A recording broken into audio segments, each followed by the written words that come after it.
Hi friends, இன்னைக்கு புதன்கிழமை. இன்னைக்கு நம்ம என்ன ரெசிபி பண்ண போறோம் அப்படின்னா, வெள்ளை மூக்கடலை வந்து நைட்டே ஊற வச்சுட்டேன். அதை வச்சுதான் வந்து குழம்பு பண்ண போறேன். மூக்கடலை குழம்பு. அதாவது பாத்தீங்கன்னா நான் பிளாக்ல, அதாவது கருப்பு சன்னால வந்து பண்ணலான்னு இருந்தேன். அது வந்து வீட்டுல எங்க அம்மா வந்து தீத்திட்டு இருக்காங்க. ஒரே டைமா போட்டு வேக வச்சுட்டாங்க. அதனால எனக்கு இதுதான் ரொம்ப பிடிக்கும் பிளாக்கோட. ஆனா பிளாக்ல தான் ஸ்ட்ரென்த் அதிகம்னு என் தங்கச்சி சொல்லுவா. எப்படி பண்ணலாம்னு பார்க்கலாம். முன்னாடியே வந்து ப்ரீ ப்ரிப்பரேட்டரி ஒர்க்ஸ் எல்லாமே முடிச்சிட்டேன். வெங்காயம், தக்காளி, கருவேப்பிலை, பச்சை மிளகாய், இஞ்சி பூண்டு விழுது ஆல்ரெடி இடிச்சு வச்சிருக்கேன். இங்க நீ எடியும் இடிக்கல, அம்மா இடிச்சிருக்காங்க. நான் வந்து அடுப்ப ஸ்டார்ட் பண்றேன். கடாயை வச்சாச்சு. இதுதான் ரொம்ப முக்கியம். ரொம்ப ஹீட்டே ஆக மாட்டேங்குது இப்பலாம். இது பாத்தீங்கன்னா இஞ்சி பூண்டு விழுது அம்மாவே வந்து இடிச்சு கொடுத்துட்டாங்க. அடுத்து வந்து தேங்காவை வந்து பல்லு பல்லா உடச்சு தர சொல்லியிருக்கேன். அது வாஷ் பண்ணி எடுத்துட்டு போய் கொடுக்க போறேன். ஒரு டேபிள் ஸ்பூன் எண்ணெய், கடுகு, ஒரு அரை டீஸ்பூன் கடுகு. எவ்வளவு கடுகு? குக்கர்ல என்ன இருக்கு? இதுல வந்து சேம்பு வச்சிருக்கேன். சேம்பு என்னது? 2 ஏலக்காய். ஏலக்காயா? சாரி, 2 கிராம்பு, சும்மா 1/4 இன்ச் வந்து பட்டை.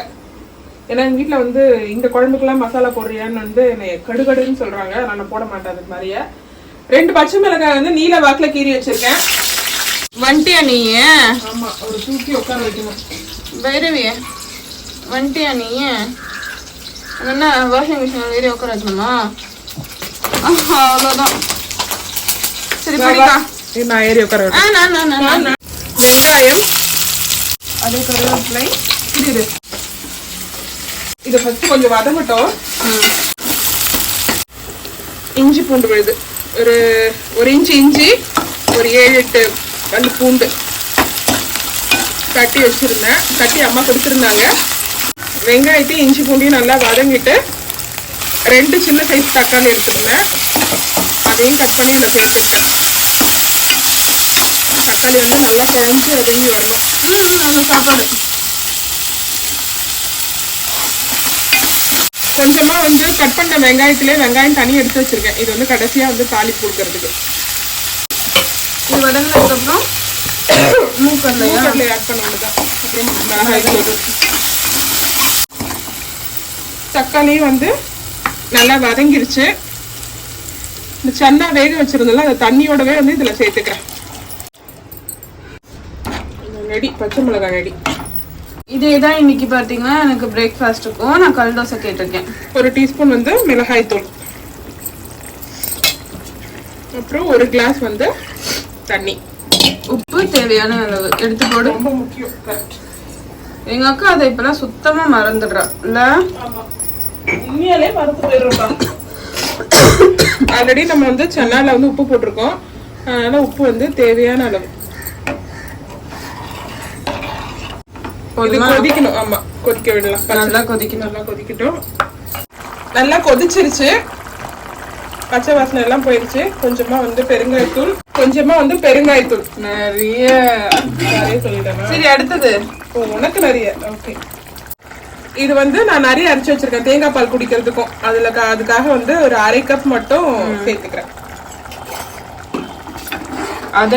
அதுக்காக இல்ல, அதனால வந்து 1/2 கப் சேர்த்துக்கிறேன். 1/2 கப் வந்து பால் எடுத்து புழிஞ்சு குடிக்க போறேன். இது வந்து ஒரு தாளிப்பு கொடுக்குறேன். எப்பயும் போல எண்ணெய், கடுகு, வெங்காயம். குழம்பு வந்து ரெடி ஆயிடுச்சு. கொத்தமல்லி, இது தாளிப்பு மேல கொத்தமல்லி வச்சாச்சு. நல்லா வந்து செவந்துருச்சு. குழம்போட சேர்த்தாச்சு. அப்புறம் கொத்தமல்லி நான் தூளான்னு பார்த்தேன். சரி பரவாயில்ல, போதும்.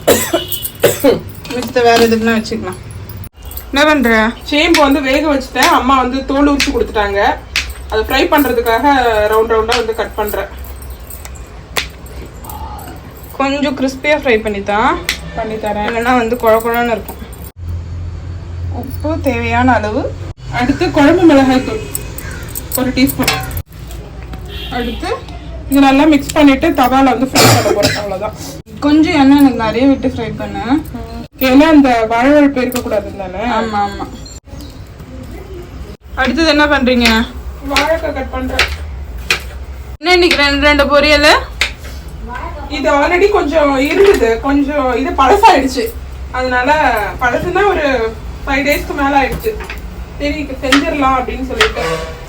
சரி, எண்ணெய் கொஞ்சம் நிறையவே ஊத்தி ஃப்ரை பண்ணிட்டா. எனக்கு போதும். கிறிஸ்பியா வருமா? குழ குழன்னு இருந்ததுன்னா நான் சாப்பிட மாட்டேன், அப்படியே எடுத்துட்டு வந்துருவேன். வரும். அக்கா, எண்ணெய் கடுகு குழ குழன்னு இருந்துச்சுன்னா நான் அப்படியே வீட்டுக்கு எடுத்துட்டு வந்துருவேன். எப்பயே சொல்லிட்டேன். அது உன் இஷ்டம். என்னால பண்ண முடிஞ்ச வரைக்கும் நான் பண்ணுவேன். அந்த கரண்டி எடு. இந்த பக்கத்துலயே பத்த வச்சுக்கிறேன். எதை பத்த வச்சுக்க போற? ஓ அதுவா?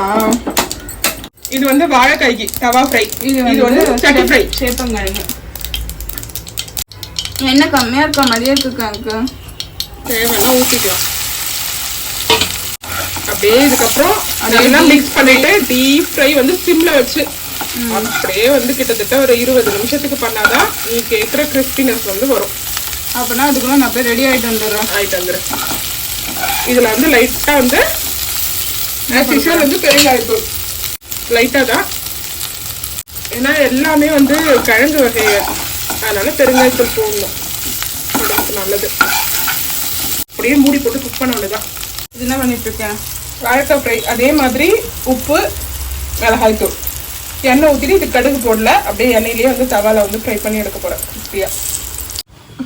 வாழைக்காய் ஃப்ரை ரெடி ஆயிடுச்சு. சேப்பங்கிழங்கு ஃப்ரை அதுவும் வந்து கிறிஸ்பியாக வந்து ரெடி பண்ணிட்டேன். இது பார்த்தீங்கன்னா 2 வெள்ளரிக்காய் இருந்துச்சு, மிளகாய்த்தூள், உப்பு, கொஞ்சமாக வெங்காயம் போட்டு அதையும் வந்து ஃப்ரை பண்ணிட்டேன். என்ன பண்ற? தோசை சுட்டியா? சுட்டுட்டேன். சீக்கிரம் சுட்டு டைம் ஆயிடுச்சு. கடலைக்கறி எடுத்துக்கோ, கார சட்னியும் எடுத்துக்கோ. அவசரத்துல டமால் குமால் தான். சரி, லஞ்ச் கட்டிட்டேன், கிளம்புறேன் நான். சாப்பிட்டு பாய். பாய். நீ தோசை சுட்டு சாப்பிடுங்க. லைட்டாக கொஞ்சம் தோசை தீஞ்சிருச்சு, அட்ஜஸ்ட் பண்ணிக்கோ. பரவாயில்ல, டேஸ்ட் எல்லாமே சூப்பரா இருக்கு. கடற்கறி அதுதான், கடலைக்கறி தான் சூப்பரா இருக்கு. இது நேற்று செஞ்ச கார சட்னி ரெண்டுமே நல்லா இருக்கு. ஓகே, சரி சாப்பிட்டு கிளம்ப. பாய் பாய். டாடா பாய். பாய் பாய்.